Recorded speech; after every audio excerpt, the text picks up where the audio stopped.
নমস্কাৰ বন্ধুসকল, মটিভেশ্যন আছামলৈ আপোনালোকক স্বাগতম জনাইছোঁ। এখন গাঁৱত এজন মোহন নামৰ খেতিয়ক আছিলে। তেওঁৰ তাত বহুত মাটি আছিলে। তেওঁ সেই মাটিত বহুত খেতি কৰিছিলে আৰু তেওঁৰ পৰিয়ালৰ সকলো প্ৰয়োজনীয়তা পূৰণ কৰিছিল, যাৰ বাবে তেওঁ আৰু তেওঁৰ পৰিয়াল বহুত সুখত আছিলে। এদিনাখন তেওঁৰ তাত এজন সোণাৰী আহে, যিজনে সোণ ৰূপৰ অলংকাৰ গঢ়িছিল আৰু খেতিয়কজনক হীৰাৰ বিষয়ে ক'ব ধৰে। সোণাৰীজনে খেতিয়কজনক কয়, যদি তোমাৰ তাত এটা আঙুলিৰ আধা সমান হীৰা থাকে, তেনেহ'লে তুমি গোটেই ৰাজ্যক কিনিব পাৰিবা, আৰু যদি তোমাৰ তাত এটা সম্পূৰ্ণ আঙুলিৰ সমান হীৰা থাকে, তেনেহ'লে তুমি গোটেই দেশখনক কিনিব পাৰিবা।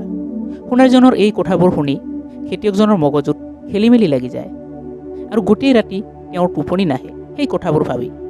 ৰাতিপুৱা উঠি তেওঁ নিৰ্ণয় লয় যে তেওঁৰ পৰিয়ালৰ দেখভাল কৰিবৰ বাবে তেওঁৰ সকলো খেতিপথাৰ বিক্ৰী কৰি দিব আৰু হীৰাৰ সন্ধানত ওলাই যাব। আৰু তেওঁ এজন চাম নামৰ খেতিয়ক এজনৰ তাত তেওঁৰ সকলো খেতিপথাৰ বিক্ৰী কৰি দিয়ে আৰু তেওঁ হীৰাৰ সন্ধানত ওলাই যায়। তেওঁ পৃথিৱীৰ বিভিন্ন দেশত হীৰা বিচাৰে, কিন্তু তেওঁ ক'তো হীৰা বিচাৰি নাপায় আৰু তেওঁ নিজৰ সকলো হেৰুৱাই পেলায়। অৱশেষত তেওঁ হাৰ মানি ঘৰলৈ উভতিবলৈ চিন্তা কৰে। মোহন ঘৰলৈ অহাৰ আগতে চাম নামৰ খেতিয়কজনে এদিনাখন তেওঁৰ এটা উটক গা ধুৱাই আছিলে। গা ধুৱাই থকা সেই পানী চামৰ খেতিপথাৰৰ এটা নলাৰে বৈ গৈ আছিলে, যিটো খেতিপথাৰ তেওঁ মোহনৰ পৰা কিনিছিল। নলাত কিছুমান শিলৰ টুকুৰা পৰি আছিলে, যিবোৰ পানী আৰু সূৰ্যৰ পোহৰ পাই জিলিকিব ধৰিলে। সেইদিনাখনে সোণাৰীজন সেইফালেৰে গৈ আছিলে আৰু তেওঁৰ নজৰ সেই শিলবোৰৰ তাত পৰে আৰু তেওঁ খেতিয়ক চামক সোধে, মোহন উভতি আহিছে নেকি? চামে কয়, অহা নাই দেখোন।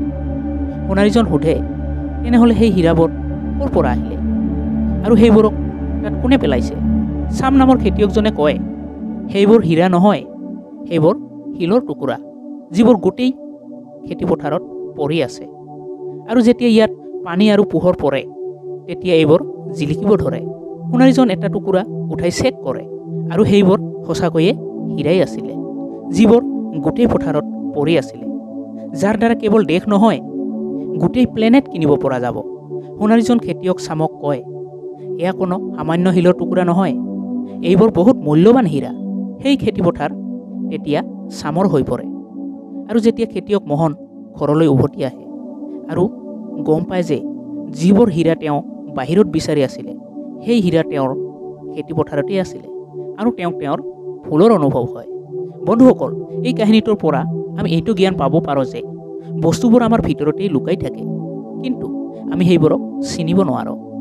সেইবাবে আমি সেইবোৰক বাহিৰত বিচাৰিব আৰম্ভ কৰোঁ। যেনেদৰে হীৰা মোহনৰ খেতিপথাৰতে আছিলে, তেওঁ নিজৰ খেতিপথাৰত বিচৰাৰ পৰিৱৰ্তে তেওঁ বাহিৰত বিচাৰিব চেষ্টা কৰে।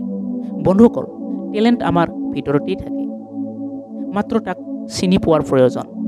আশা কৰোঁ আপোনালোকক কাহিনীটো ভাল লাগিছে।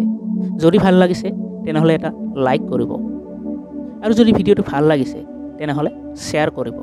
আপোনালোকৰ বাবে এনেধৰণৰ মটিভেশ্যনেল ভিডিঅ' সদায় আগবঢ়াবলৈ চেষ্টা কৰিম। আপোনাৰ বহুমূল্য সময়ৰ বাবে আপোনাক বহুত বহুত ধন্যবাদ।